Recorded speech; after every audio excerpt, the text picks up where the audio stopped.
Welcome to A Double and Dice with your host Kim and Jocelyn. Pour your favorite beverage, Pull up a comfy chair, because we are ready to roll. Welcome to episode 50 of A Double and Dice. And today we're going to do female characters and Dice Masters. And this will be our fourth one, and then maybe we'll take a break. I think so. Yeah, but before we get to that, we're actually going to do a 2021 year in review for Double and Dice podcast. That's right, because our podcast provider has recently sent us an email that told us a bunch of statistics about our podcast that we thought we would share with you. Yeah. So for 2021, we published 26 episodes. That means that we published one episode every other week. So for 50% of the year, there was an episode published, which was awesome. Our episodes were 87,117 seconds long in total. In total, okay. Let's say, woo! Combined. That's one long episode. Or 1,451 minutes across those 26 episodes. So that was pretty cool statistics there. And we broke 1,900 downloads. So we almost had 2,000 downloads in the year. So on average, that was about 73 downloads per episode. So that was pretty cool. And we really appreciate all of you that are downloading and listening and liking and subscribing and all of those fun things that you do with podcasts. So that was really cool. Kim, do you want to guess what our top episode was? Ooh. Huh. Of all of the things we did last year? I know, right? Was it... I was going to say, was it one of the female characters ones? Or... No, it was not. It was not. No. Ooh. You know what? I don't know. I'm going to guess maybe the Roll for the North. That's a good guess. The top episode last year was our team building series, Win Condition. Oh, interesting. So when we did that series of episodes that I tried to stretch out for a whole year, but you told me we couldn't do it. The one on Win Condition was the one that was downloaded the most. That was published on March 22nd. So that was almost a year ago now. Wow. And our top city where the podcast is downloaded is actually in Burbank, California. So lots of people are listening to us in Burbank, California, and or their VPNs are based there. So hello, California. Yeah, hello, Burbank. So that's awesome. Whenever I think of Burbank, California, I think of the TV show Chuck. Did you ever watch Chuck? No, I never watched that show. No, I'm pretty sure that was in Burbank. So that's whereabouts is Burbank in California? I've been to California many of times, but I don't know where that is. It's where the Buy-More is.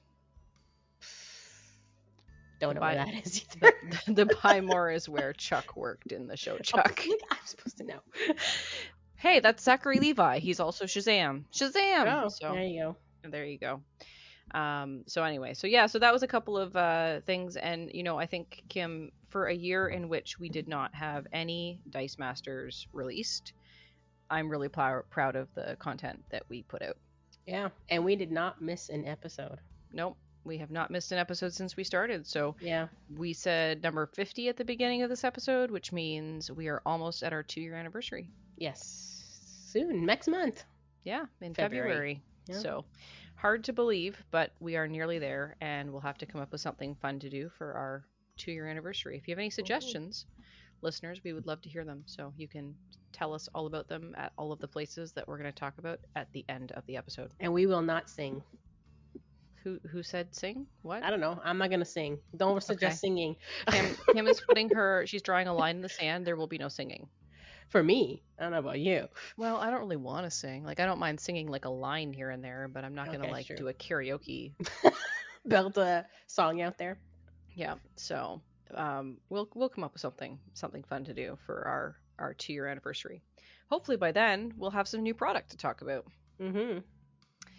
So that is our 2021 year in review. Kim, did you want to add anything there? No, just a happy new year to everyone. Thank you for listening.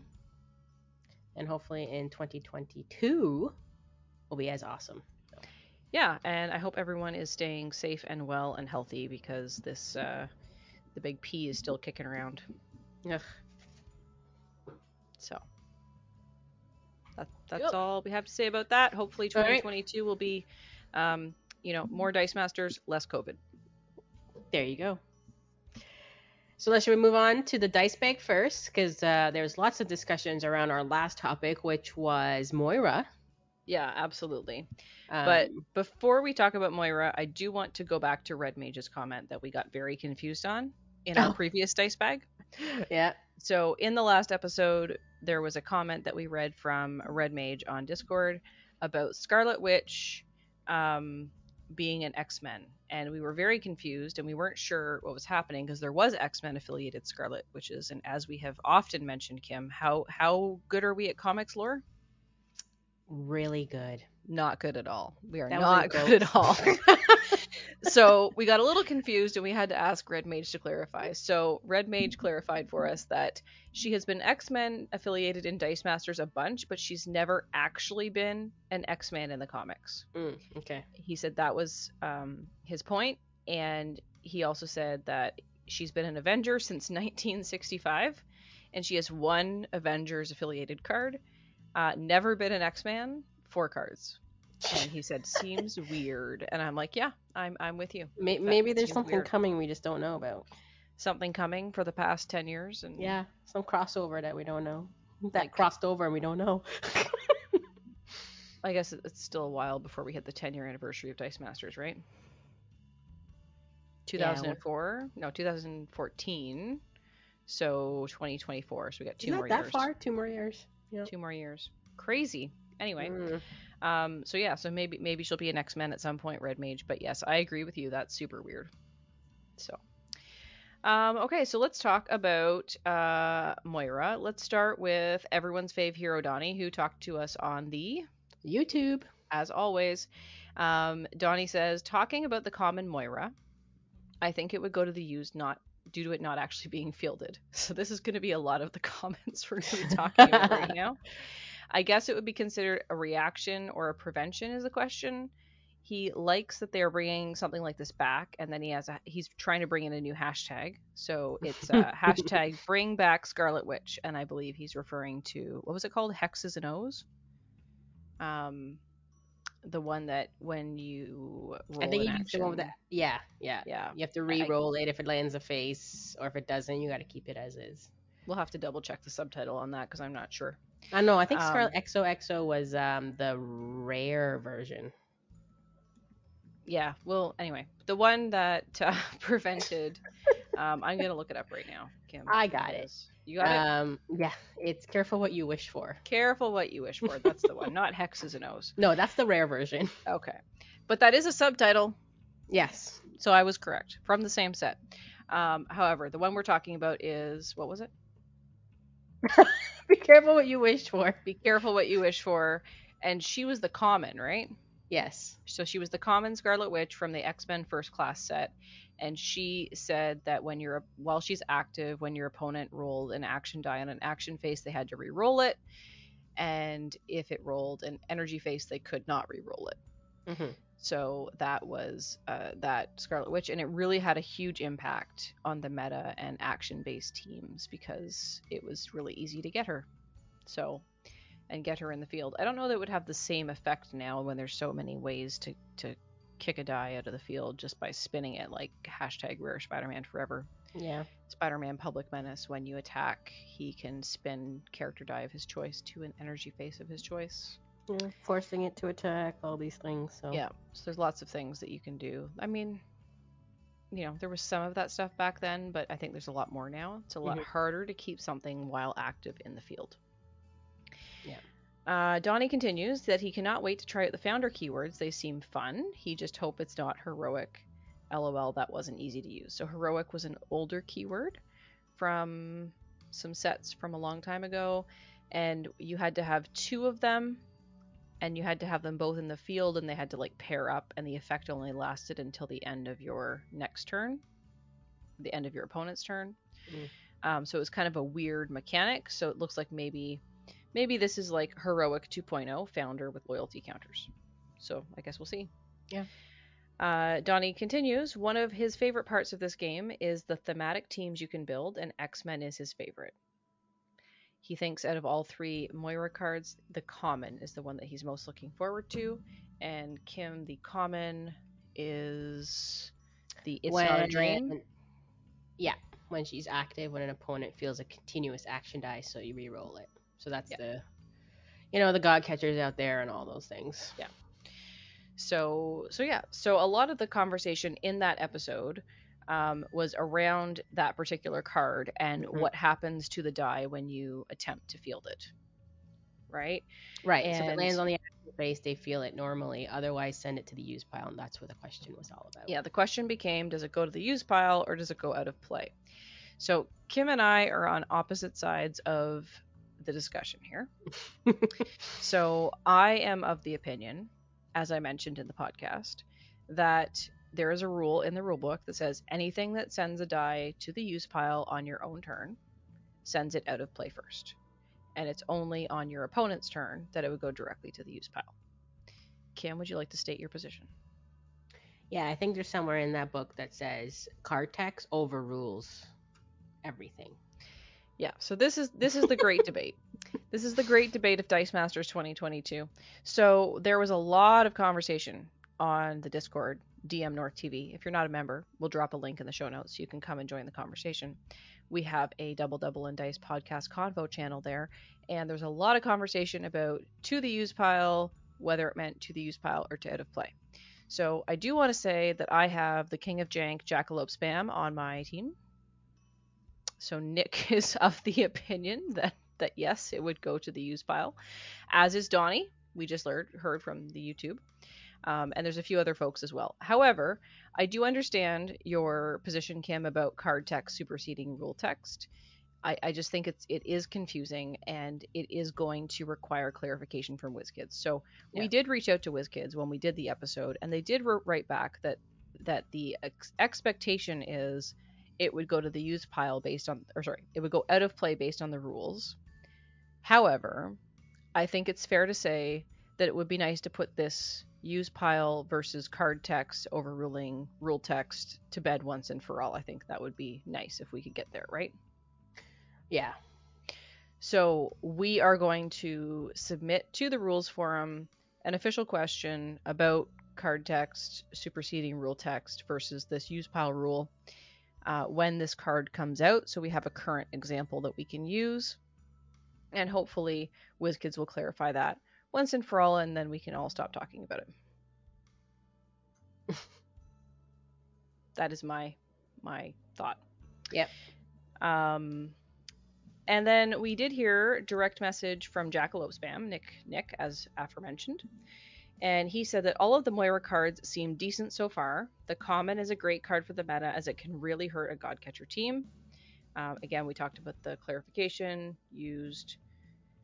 He said it still needs clarification if you actually use the action for effects, such as, for example, attune, which is something I didn't think about. If you attempt to field the die, does the attune go off if it rolls to energy face and it goes to the use pile, in quotation marks, aka out of play because it's your turn. But there's more than just Godcatcher coming up. He says there's 3 continuous basic actions in Dark Phoenix, and the Living the Dream basic action card could get real nasty, which leads him to why he's most amped for the rare Moira. You could copy her with Hope, that would be Hope Pluripotent Echopraxia, and then start tacking tons of loyalty counters on 2 cheap characters quickly. Might not even need Hope, since Moira should trigger off of herself when a second is fielded. He continues that I had forgotten about loyalty counters. They seem like they'll be a fun mechanic, much better than experience, and how convoluted it was to stack up once per turn at the end of the turn for any of your characters with experience that was still active. All of that, and there aren't a lot of monster affiliation cards played. All in all, he thinks the spoilers for the next 2 sets are really encouraging synergies between affiliations or directly between specific characters, and I agree with that from what I've seen. So that's a lot of great context on Moira. We will send the official question to the rules forum if you have suggestions on how you might like to see that worded. We would take that through our email if you want to send us a note, and we can try and do that. But I think it would be good to understanding what Jimmy has shared about the rules forum in the past, Jimmy Darwin O'Brien for WizKids, that it gets inundated and it's hard to filter through. We are taking the volunteer position that will submit that question on behalf of the community. And if you have, thoughts or context on how you might like to see that worded, shoot us an email to tripplepodcast@dm-north.com so that when the set comes out, we can get ready and get that rules question in. Mm-hmm. Right, Kim? Right. And other than that, join the Discord, dmNorthTV, and join the podcast conversation there. Awesome. I think that's it for the dice bag, Kim. Yeah. It was Moira dice bag. Mostly. Pretty much. Yep.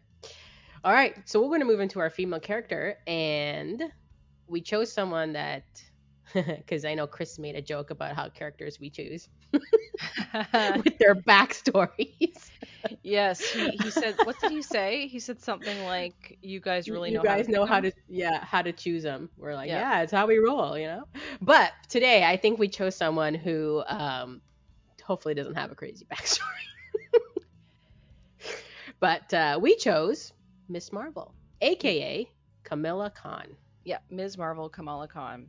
So before we start, I was kind of excited when we picked this one, Kim, when you suggested it, because there's a TV show coming for Ms. Marvel really soon. Yes. This year, I think, sometime. Yeah, sometime this year. I'm sure it will be on Disney+. However, the Ms. Marvel that has been selected for this show is actually a Canadian actress. Mm-hmm. Her name is... Where did it go? I just had it here. Iman Vellani. Iman Vellani. And yes, and she is from Markham, Ontario, which is a suburb of Toronto. So she is a local Canadian. So it's always nice to see Canadians become superheroes, like Shang-Chi. We don't have any Shang-Chi Dice Masters cards, though, I don't think. Hopefully. Maybe in future. But yeah, so Kamala Khan, Ms. Marvel, is... in the comics, she is a Muslim Pakistani American teenager from New Jersey, and she is actually an Inhuman. So if you're not familiar with Inhumans, they have some different genetics, and there's humans that have this. I remember learning lots about it from, the Agents of S.H.I.E.L.D. television show. And the Inhuman lineage is activated when you go through something called Terrigenesis. So there was a Terrigen mist, as I understand it from the comics. Black Bolt of the Inhumans released the Terrigen mist into Earth's atmosphere, transforming and empowering several latent members of the superpowered race.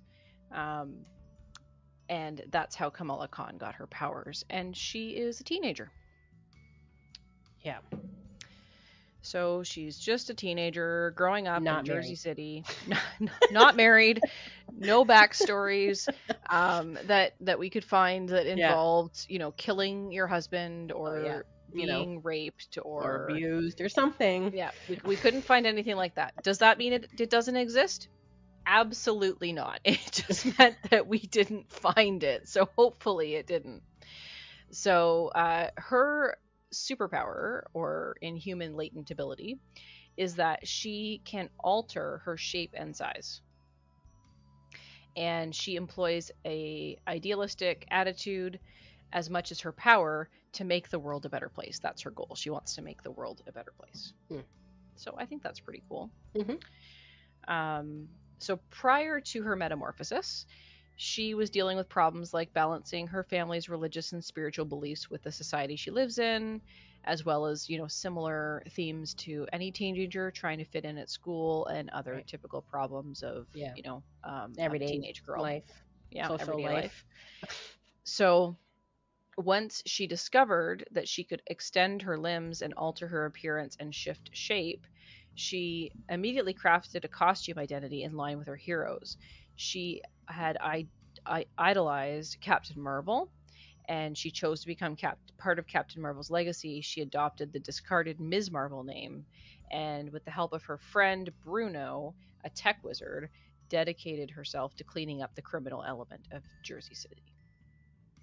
So, over the course of becoming a local hero to Jersey City, not Markham, Ontario, but okay, Kamala Khan would encounter various peers in the superpowered community, always with enthusiasm and unbridled joy. Early team-ups for Ms. Marvel included Wolverine, other Inhumans, such as like Black Bolt and Medusa, and also Captain Marvel herself, which was really exciting for Ms. Marvel. Yep. It says here that also with the good comes the bad, and during her tenure protecting her home, she's also butted heads with the like of the human-bird hybrid, the Inventor, and a Hydra sect that has been operating subversively out of Jersey City. Is there like a big, there's no big like villain against like with her? Is there like a big villain? Yeah, like you know, like Galactus and the Fantastic Four? Sure. She doesn't have like one of those like in her city that she's always fighting. I don't know. Yeah, I'm not sure if there's someone that's like a consistent one here. Mm-hmm. It does say that her first supervillain that she clashes with is the Inventor. And the Inventor was an attempt by a local scientist to clone Thomas Edison that goes awry when his pet cockatiel enters the mix. Okay. So resulting in a monstrous creature with a mad but brilliant brain. So that was sort of her first big villain that she dealt with. She also becomes an Avenger at one point fairly early on, and she joins Iron Man, Captain America, and Vision, bringing new blood to the team with fellow rookies Nova and Spider-Man, plus the latest incarnation of Thor. Kamala's optimism and enthusiasm buoys the legendary group through wars with Kang and other top-level villains. However, she, Nova, and Spider-Man would split with the Avengers over philosophical differences, particularly the youth contingent feeling that the elder counterparts ignored small-scale situations that slipped through the cracks. So they composed a group called the Champions with the Amadeus Cho and an X-Men... an incarnation of the X-Men Cyclops and Vision's darling daughter Viv. So they dedicate themselves to helping the helpless. And they call themselves Champions? Yeah, the Champions. Okay. Interesting.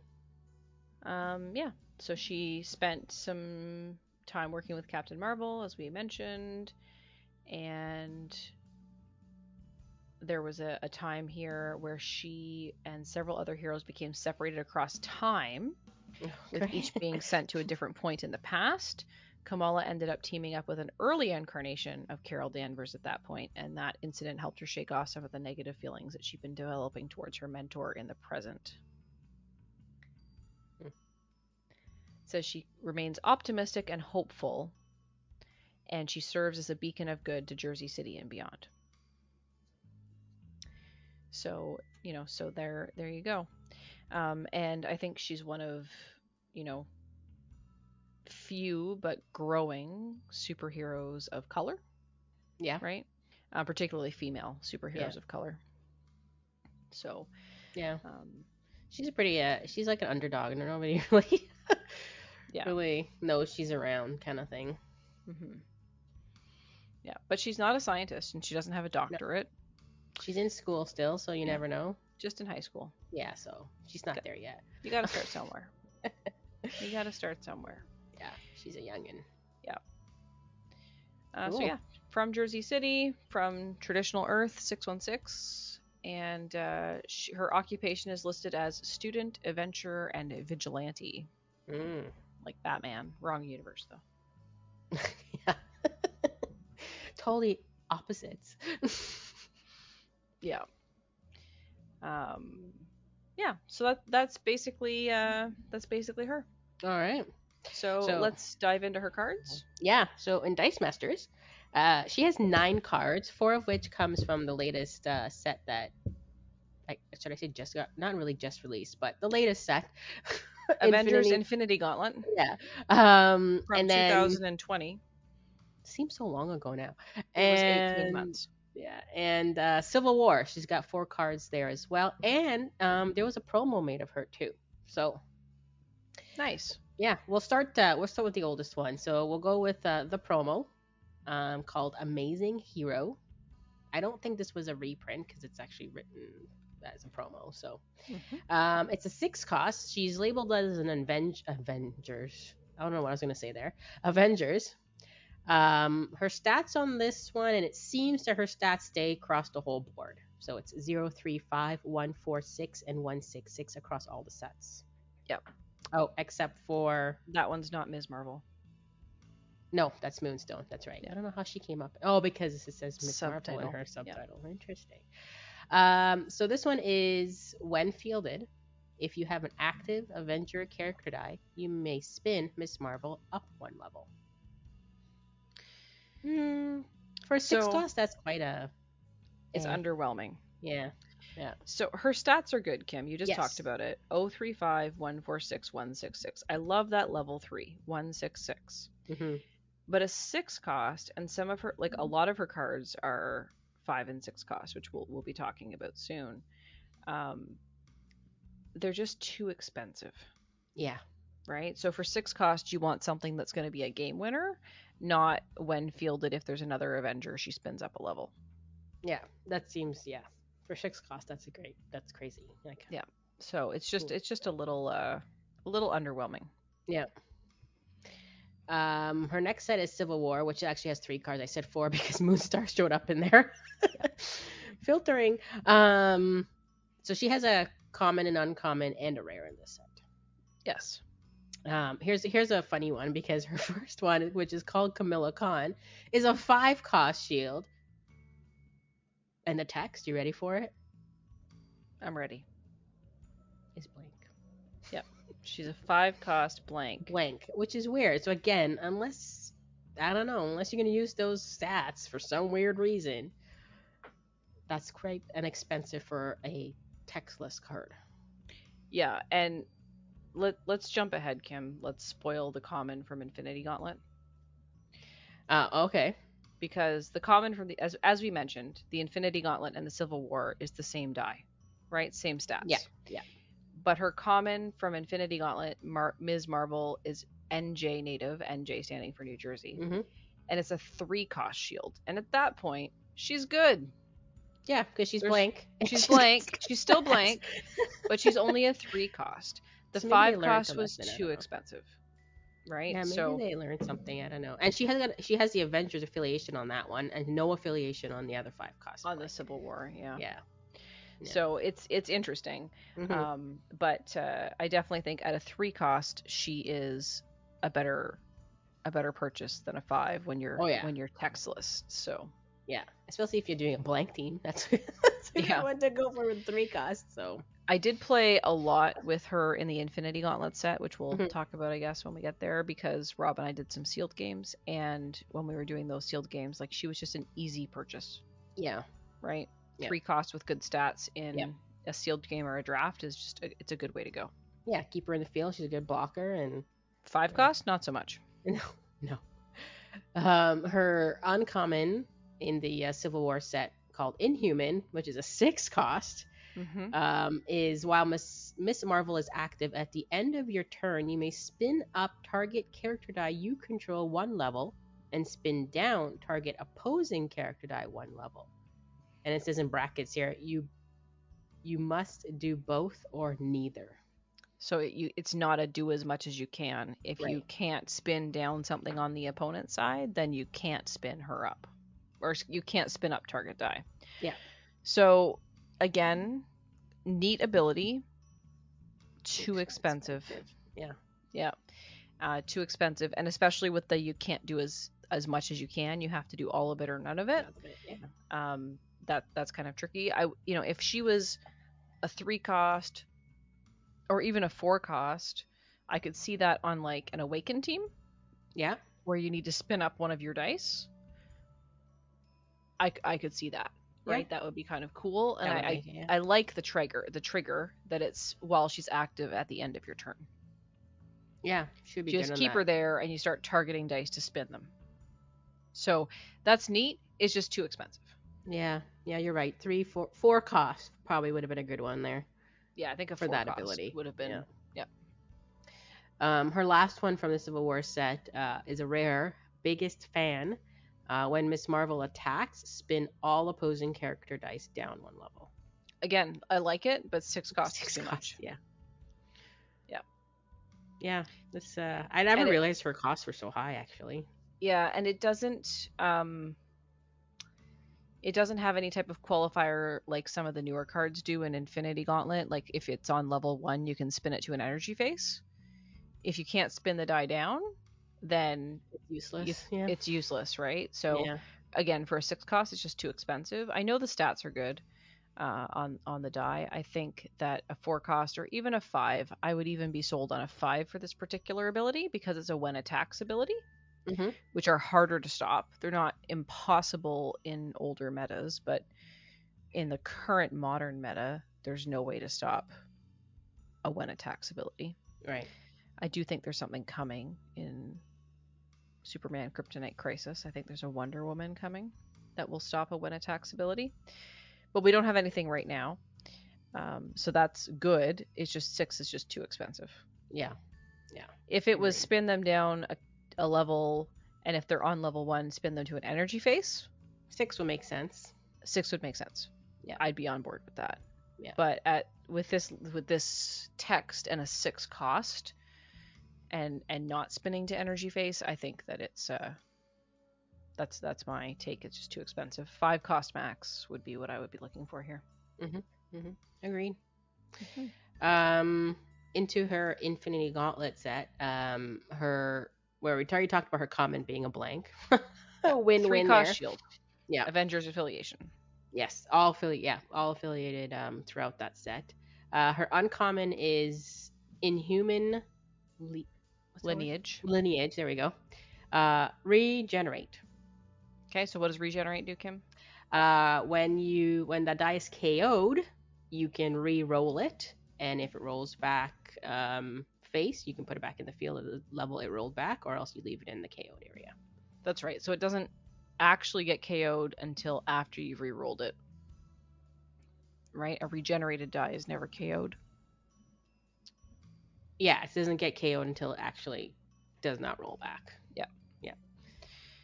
Yeah, so that's kind of cool. I like that. I think, again, maybe 5 is a smidge too high. Maybe 4 would be better for that from a cost perspective.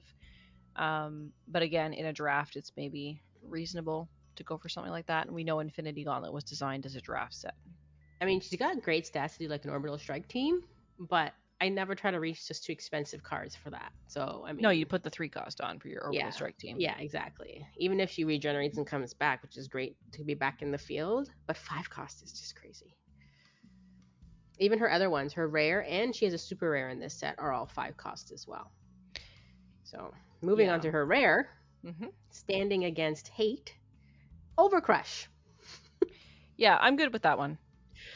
Yeah, so... I think a 5 cost for those stats is reasonable. Yeah. I mean, it's no Becky Lynch made in Ireland. Yeah. But, you know, Overcrush with the 3, 4, 6. Overcrust. It's the Overcrust show. No. The 6 on the level 3 is still quite good.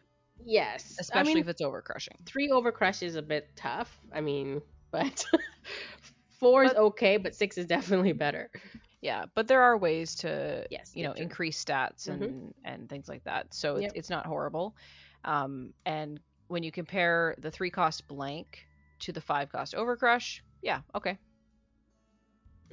If I have them both, which one am I pulling in a draft? 3 cost blank. Yeah. Yeah. Again, I feel like that overcrush could have been a 4, but maybe they're leaning more her stats is making it 5. I don't know. Becky Lynch. Yeah, I know. You can go for a Becky Lynch instead. And her last card is a super rare card, which I actually did not know she had a super rare in this set for some unknown reason. Oh, I did. I have one. Oh, Leader of the Champions. There you go. Champions as in her team. With Amadeus Cho and Vision's daughter Viv. Yeah. Miss Marvel may not be re-rolled by opposing character abilities. So this is interesting, and I didn't think about it until right now. So in this set, in the Infinity Gauntlet set, I know there's a lot of spinning tactics. Spin character die down. That is not a reroll. No. Are there reroll tactics? It's been so long since I looked at the Infinity Gauntlet Ye- cards. I thought there's a few. There might be a couple, Yeah. but most of them are spin down, and this Yeah. wouldn't be affected by that at all.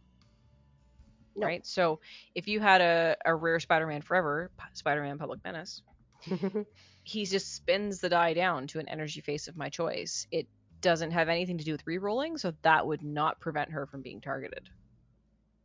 No. It has to actually say in the other person's, well, the opposing, that you have to re-roll, right? So Yeah. So that's interesting. Again, for that particular ability, I'm going to say a 5 cost is too much. Yeah, because she's specifically going off of a reroll, right? So Yeah, if it was simply that she couldn't be targeted that's okay. by opposing character abilities, Yeah. at all, whether that's spin down or reroll or damage or whatever, then sure, 5 cost shield. That I'm sold. Makes sense. Yeah. But that's not what the card says. The card says No. she can't be rerolled by opposing character abilities. She could be rerolled by opposing actions. Uh-huh. If there was an action that rerolled her, that wouldn't be a problem because it doesn't stop that. It's just character abilities. So it's very situational.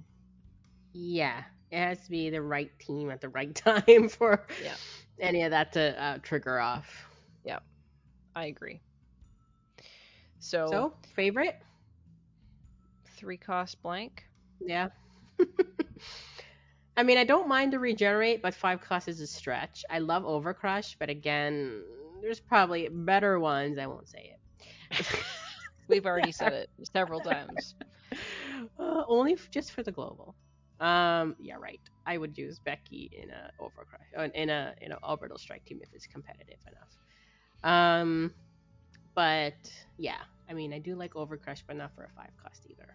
I think that all of the abilities have something interesting. I just think that she was overcosted in the older sets. Mm-hmm. And I still think that at the 5 cost, she's overcosted in some of the abilities she has here. Mm-hmm. But overall, the 3 cost shield with those stats is quite good. It's a max 4 die, and it's pretty good, right? It's a low costed die with great stats, and there's nothing wrong with putting one of those on your team. No. Regenerate is fun if you're playing in like a draft format because your opponent might not actually be able to KO her. And Overcrush is good, especially on that level 3. So if you've got a way to spin her up to level 3 and you can keep her there, then maybe you won't have to keep refielding her. And even if you did, her fielding stats are so low, 0, 1, 1, that it's quite affordable if you have to refield her. Yeah. And her numbers are high enough that if you are overcrushing, your opponent might block with something to absorb some of that damage. Yeah, she'll be hard to KO, which is good because her defense is pretty high. What about you, Kim? Which one's the favorite? Yeah, I agree with you with the blank. I really want to love the Regenerate and Overcrush, but they're too expensive. Yeah. So yeah, probably have to stick with the blank too. The other ones are all too expensive as well. I think She's it's got good abilities, you said, but just they're a little too expensive. I would say, or I will say, I like the art on Infinity Gauntlet. I know this is a podcast and you can't see the art, but head over to tb.dicecoalition.com and take a look at the art. So the art on Infinity Gauntlet is really good. I quite like it. It does feature her quite heavily. She's the only person on the card, and she's got the school bus in the background that sort of gives you the context of her age. But she's very realistic in that. Yeah. If you go to the Civil War art, which I like as well, but you can see that she's in there with the Avengers in this here. You've got like an Iron Man. Iron Man, yeah. You've got female Thor in the background. Yeah. Falcon. You've got Falcon. There's like birds. Spider-Man's head. Yeah, is that Spider-Man? Yeah, I can see that. Spider-Man's head. Yeah. You can't see Iron Man's head, but you can see Spider-Man's head, but you can't see Spider-Man's body. So it's a neat card art. It's a little busy, and I think there's too much going on in the background. Personally, would be my thought. I I like the one from Infinity Gauntlet better. Yeah. I actually picked up a Miss Marvel comic book. Did you? Yeah, I haven't gotten it yet. Um, it's Okay, so called you ordered it. No Normal, and it's Miss Marvel Volume 1. So we'll see how Cool. it is. Well, that sounds awesome, Kim. So, listeners, let us know what you think of Ms. Marvel. What is your favorite card that we just covered? Have you ever played with any of them? Were you drafting in the Civil War days and you were like, yeah, I really need to make this Ms. Marvel work? Or what have you done with the Infinity Gauntlet ones? We'd love to hear your thoughts on Ms. Marvel as a character, how badly we may have screwed up her history, and It doesn't have that much history to screw up. at least we know she's actually an Avenger, Red Mage. That's true. Yeah. We read that. She became an Avenger for a short while before she became the leader of the champions. And again, once again, all of her card text subtitles were all very thematic with her backstory that we were able to locate. Yeah. And we finally found a female character that, like we said, didn't have any of the horrible backstory. Yeah. She was just a regular kid having A regular kid problems. Yeah. And then the Terrigen Mist came, and all of a sudden she can change shape. So there you go. Nice. Ms. Marvel. I like it. Me too. So Kim, anything else on Ms. Marvel today? No, but I do want to talk about some upcoming events coming up. All right, let's go to the event focus. Yes. So there is an event coming up on Saturday, January 29th. So that's like 3 weeks and a bit away. Soon.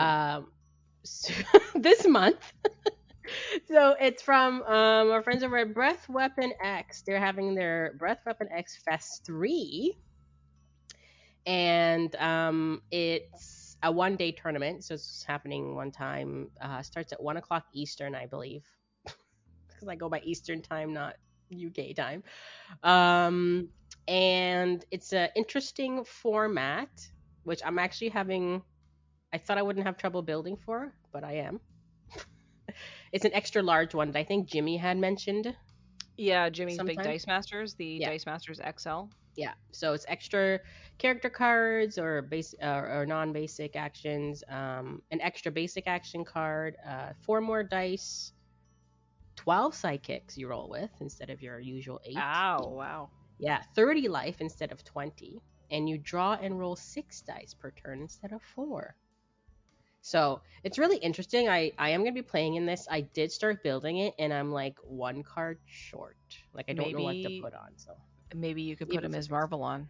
Yeah, even if I actually was thinking, since we were reading it, and Donnie brought it up, Scarlet Witch. Yeah. So we'll see. But yeah, go over to their website, breathweaponx.wordpress.com. The details are there. Be careful what you wish for. Yeah. And they have a ban list going on as well. They're using the orange ban list. But take a look. Sign-ups on Challenge, so that's coming up. And then right after that... Sorry, Kim, just before you jump into that. Yeah. The orange ban list is something that the Dice Fight team has put together, right? The folks over at DM United? Yeah. Okay. Yeah. I had to keep going back and forth to that list to make sure I didn't add anything that was on that list. But, yeah. And a big one is coming up. One that's been in the past from GR Game Room, and us at dmNorthTV have picked it up, and that's the 2-team takedown. So it's not really 1, it's 2. It's the return. So that actually kicks off and starts on February 7th. Now, 2-team takedown actually is done over several weeks, so it's not a 1-day tournament. You play your match once in the week. Like, you play your match, find a time within the week to play your match, and then you get rematched the next week, and then you have the time in the week to play your match. And it's not build 1 team, it's build 2. You have to win with both your teams. And in a best 2 out of 3, right? Yeah, best 2 out of 3. There are some changes from the last 2-team takedown. So anybody who's ever participated in the past 2-team takedown, I'm having trouble saying that for some reason. There are some changes, so definitely head over to our website, dm-north.com. and read through those. We have tried to put the differences in a different font. We also did a YouTube video, so if you head over to our YouTube, we also did a video with all this as well. So make sure you read it through because there are some big changes in there. I think the biggest change, Kim, is the change to what cards you can have on both teams, right? Yes, you cannot repeat any titles. Yeah, so in past two Team Takedown events, if you had Black Widow Agent on one team, you couldn't have Agent on the next team, but you could have a different Black Widow. In the current two Team Takedown that dmNorthTV is running, if you have Black Widow on one team, there is no Black Widows at all on your other team. So it's yeah, it'll be I like that because it'll be really interesting what other cards people put together, right? Yeah, so, I think it's interesting. I think it's going to create some interesting team building challenges. Mm-hmm. You know, similar to how you and I have differences of opinion about to the use pile. The struggle I have with this rule, and I fully support it. I fully support the rule that you guys have put in place, is that there are some cards that are so different, right, from the others in the same name. So I'm thinking about like Gazer. You've got, you know, Mm-hmm. Evil Familiar and Tiny Dude or whatever they are. Yeah. You know, each one of them does something very different. Yeah. And it would be neat to be able to play with them, you know, two of the three, because it's hard sometimes to choose which one to put on your team. They get different situations. And in this particular tournament, I'm not able to do that, right? I could only put one of those Gazers on one of the teams and there'd be no other Gazers. But at the same time, I think it's an interesting twist and I like it. And I think it'll be interesting to see how that turns out. It makes people play some other cards they may have not played before. And it depends what you're bringing, right? Absolutely. We haven't labeled this as anything like casual or, you know, green or red or blue or purple. But it's just build what you want. Yeah. There are bans, the big three. So we did ban some cards. And this is all run through our Discord. So if you haven't joined it, we will also put that obviously in the show notes. But definitely, if you are playing, join our Discord for all the information and updates and anything like that we put out. Let's just be super clear, Kim, on what the big three are in case you're a new listener and you're not familiar with what those are. Big three? Yeah. Jocelyn, you want to say it? Me? Yeah, there's the Becky Lynch Made in Ireland. Yep. There's the Godcatcher Famous Walking Statue. Yep. And there is Thor Jorgemund's Fear. See, so you know how to pronounce it. Yeah, I know. So those are the three. We're gonna call them meta-breaking staples. Yeah, they're very powerful and they cannot be combated easily. So, in order to keep things a little bit more fun and inspire creativity, those three cards are banned. However, other versions of those cards, other Thors, the other Godcatcher, other versions of Becky Lynch are available to go on the team. Yes. Yep. Just for the global. Just for the global. But only on one team. Yeah. Pretty excited. I've already built 3 teams for this, but it's not a 3-team takedown. It's a 2-team takedown, so I'm going to have to make some decisions. To eliminate one, Kim. Yeah. Yeah. But okay, and I think there's one other event coming up right after this podcast comes out. There is? Yeah, on January 15th. Oh, right. I forgot about us. A double and Dice presents Dice Social is back for 2022. Yes. January 15th, Saturday, 2 p.m. Eastern time. We're doing a mini 2-team takedown for that. Yeah, so in preparation for the upcoming 2-team takedown, what we'll be doing is that afternoon you'll be building 2 mini teams, right, Kim? Yes. So you'll have 4 cards and 1 basic action for Team A and 4 cards and 1 basic action for Team B. Same team building rules for this event as the 2-team takedown. And you have to win with both teams. And we're going to do 10 life instead of 20 just to make things a little bit more streamlined. Yeah. Yeah, make it a little bit faster. Yeah. You still have your 35 minutes to play in the round, so we don't want you going too extra long. Yeah, so with a full team. So yeah, so 2 half teams. Yep. So again, we have that on our website, dm-north.com. If you're on our Discord or even the Dice Master Discord, it's there as well. Yeah. And Kim, you're still running the A Double Double and Dice Presents a weekly dice arena Yes. on So far. Tuesdays. Yep. Tuesdays at 9 p.m. Eastern time. Still running that. Come out, have fun, play. Themes are up also on the Dice Masters Discord. But yeah, that's still running every Tuesday. Yep, and on Thursdays you can still go and hang out with the EU crew and play in the dice fight. Yes. Hosted by the DM United friends. Yeah. I don't think James is running it right now. I think he's got a couple of other regular players running it. So, but DM United and friends are running the dice fight on Thursdays, which usually starts at about 4 p.m. Eastern time. Yes. So there's lots of different Dice Masters events for you to participate in. Team Takedown is always a lot of fun. It's great that you have a week to create your player match to find your person and that you're playing with that round and get them played. And then if everyone gets done in time, then they'll start the new round early. Yep. Oh, and remember, all these events are online. So all you need is some sort of camera and your Dice Masters, and you're good to go. The Ministry of Dice, if you head over to BritRoller6.com, have a really great online Dice Masters tutorial, and you can also go to their YouTube. They've got their MOD cribs where a bunch of folks have shared what their online setups look like if you're not quite sure how to get involved online. Dice Social is a great way to get involved online. It's very casual and fun. Everyone's there just to have some fun and roll some dice. People from all experience levels come, and we often get new players there. So if you've ever wanted to come out, even if you just want to watch and you don't necessarily want to play, it's a great event to get yourself looking at and seeing if this is something that you'd like to try next time. So hopefully we'll be doing a Dice Social pretty much every month for the year. So we'll keep you in the loop on all of those.